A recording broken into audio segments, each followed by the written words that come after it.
নমস্কার বন্ধুরা, RP village স্টোরির পক্ষ থেকে সকলকে জানাই অনেক স্বাগত। আজকে চলে এসেছি প্রতিদিনের মতো আরো একটি দুর্দান্ত রেসিপি নিয়ে।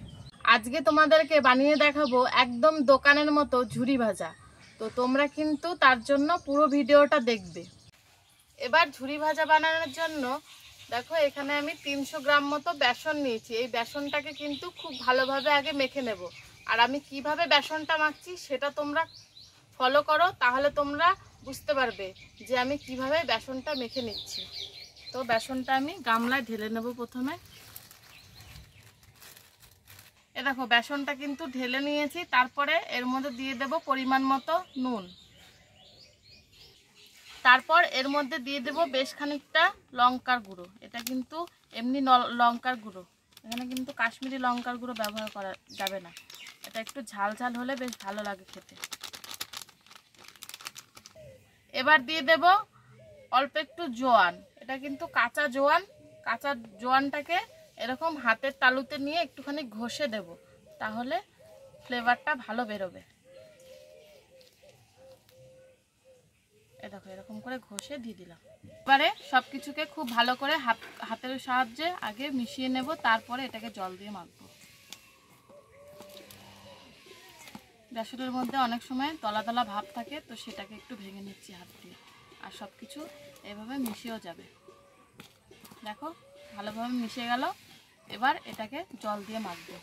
জলের পরিমাণটা তোমরা একটু দেখে বুঝবে, ঠিক আছে, কতটা আমি জল ব্যবহার করছি। প্রথমেই এক গাদা জল দিয়ে দেব না, অল্প অল্প করে আমি জল দেব। দেখো অল্প একটু জল দিয়ে নিয়েছি। তারপরে এটাকে আগে খুব ভালোভাবে মেখে নেব। আমি যেইভাবে মাখছি তোমরাও কিন্তু এইভাবেই মাখবে, তাহলে কিন্তু এই ঝুরি ভাজাগুলো খেতে খুব ভালো হবে, একদম মুচমুচে হবে। আর প্রথমে যদি তোমরা এক গাদা জল দিয়ে ফেলো তাহলে কিন্তু ঝুরি ভাজার শেপটাও ভালো আসবে না, আর একদম মুচমুচে হবে না, খেতে ভালো লাগবে না। একদম সুন্দরভাবে যেন সব কিছু একদম ফুলে যায় সেই রকমভাবে মেখে নিতে হবে। এই দেখো হাত দিয়ে এইভাবে কিন্তু মাখতে হবে অনেকক্ষণ ধরে।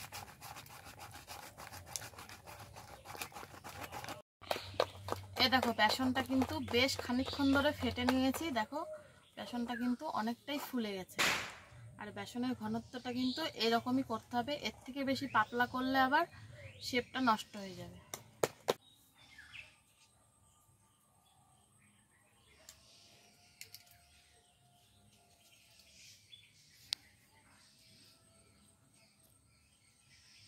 উনুন ধরিয়ে নিয়েছি আর উনুনে কড়াইও বসিয়ে দিয়েছি। এবার কড়াইয়ের মধ্যে দিয়ে দেব বেশ খানিকটা সাদা তেল।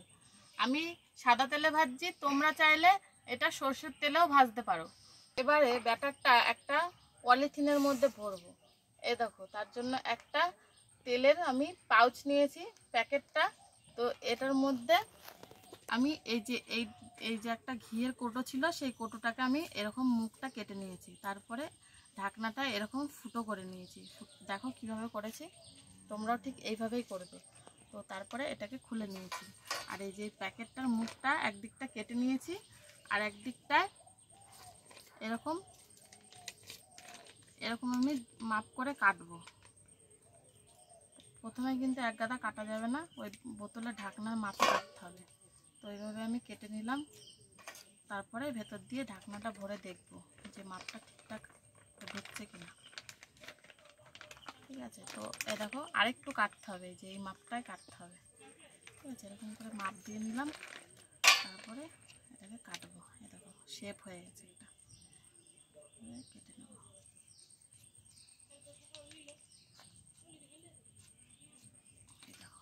হয়ে গেছে। আর এটাকে ভেতর দিয়ে ভরে দেবো, ভেতর দিয়ে রাখতে হবে কিন্তু এটা। ঠিক আছে, এই দেখো এটা ভরে ঢুকিয়ে নিলাম। এবার বাইরে দিয়ে এই ছিপিটা আটকে দেবো। দেখো এরকম একটা কি সুন্দর পাউচ তৈরি করে নিয়েছি। এবার এর ভেতরে কিন্তু আমি ব্যাটারটা ভরবো। এবার এই বেসনের ব্যাটারটা আমি এই পাউচটার মধ্যে ভরে নেব। একটু সাবধানে ভরবো যাতে করে পড়ে না যায়, সাইড দিয়ে বেরিয়ে না যায়। ঠিক আছে, যতটা ধরবে ততটাই কিন্তু আমি ভরবো এর মধ্যে।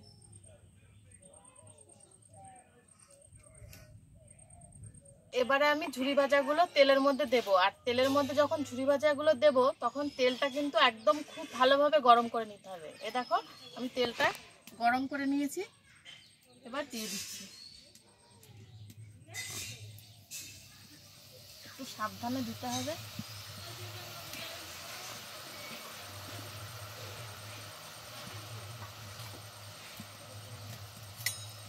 দেখো কত সুন্দর হয়েছে। প্রথমটা একটু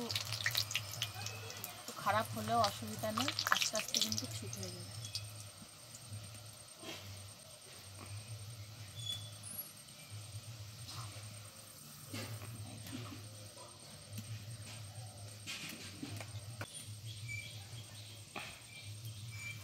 দেখো কত সুন্দরভাবে ভাজা হয়ে গেছে ঝুরি ভাজাটা।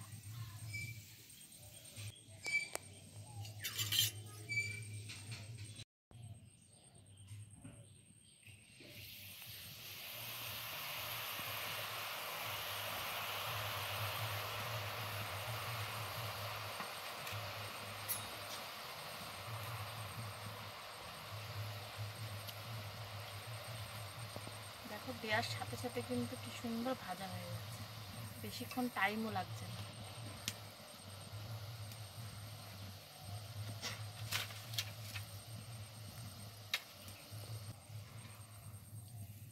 দেখো ভাজতে কিন্তু খুব মজা লাগছে।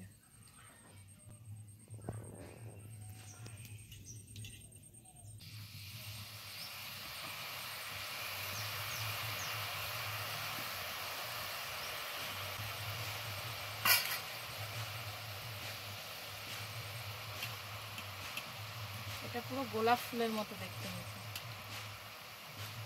বন্ধুরা কত সুন্দর হচ্ছে ঝুরি ভাজাগুলো, একদম দোকানের মতো। আমরা কিন্তু ছোটবেলায় এগুলোকে প্যাকেটে মোড়ানো থাকতো, তো 1 টাকা বা 2 টাকা দিয়ে কিনে খেতাম এগুলো আমরা।